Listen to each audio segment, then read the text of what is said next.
The $30,000 New South Wales Open will commence at the Wagga RSL Club from September 17 to 22. Joining me to discuss all the action is Commonwealth Games bronze medalist Barrie. A red-hot field in the men's draw. Carl Healy back to defend his title, but some of the leading contenders include the world number 1 Leif Selby, world number 3 Aaron Sheriff, and last year's finalist, a red-hot Mark Casey.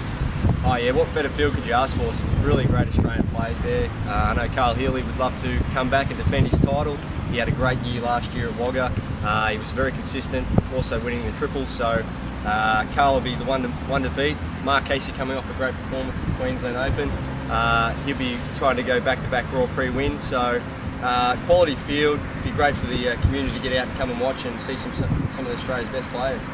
An interesting club at Wagga RSL, 2 greens are there. You yourself were in action last year. You made it all the way through to the triples final. What have people got to do to be able to reach a New South Wales Open final? Well, let's hope the elements are, first of all, are a bit better than last year. There was a lot of rain around, so let's hope the weather really comes out, good Wagga weather.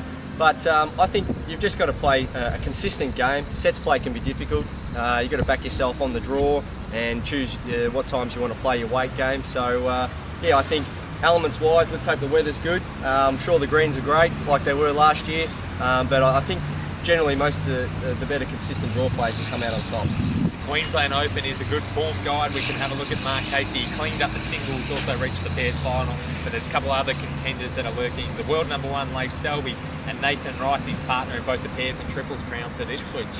Yeah, Nathan Rice is definitely in form at the moment. What a combination, Leif Selby and Nathan Rice. They'll be very hard to beat. But we're seeing more and more now upsets. I wouldn't say upsets, but definitely some new challenges on the scene. So, you know, looking at Aaron Wilson and Matthew Flapper trying to go back-to-back with their triples, with their pairs, sorry. So, yeah, it'll be a great week, and it's great to see some of the big names come out. We switch tack to the women's draws. It's Katrina Wright who comes back to defend her New South Wales Open crown. She's a perennial winner on the Grand Prix circuit, hasn't got a title under her belt this year, and I'm sure she's looking to make amends in this final GP. Yeah, Katrina Wright, that's right. She'd be back to defend her title. Got all the shots, great draw player. But once again, the field is quite strong. There's going to be some great players trying to take her spot in trying to win the singles this year. At the top of the game will be Julie Keegan, earning a recall to national duties and having won the pairs and triples at Ipswich. She'll come in full of confidence ahead of Wagga. Yeah, very consistent performer. No doubt will feature in the sort of back end of the draw. Gets a few wins under her belt early on, get the confidence up, and yeah, look out, she'll be one player to beat. Well, as we mentioned, September 17 to 22 at the Wagga RSL Club, featuring singles, pairs and triples, the $30,000 New South Wales Open.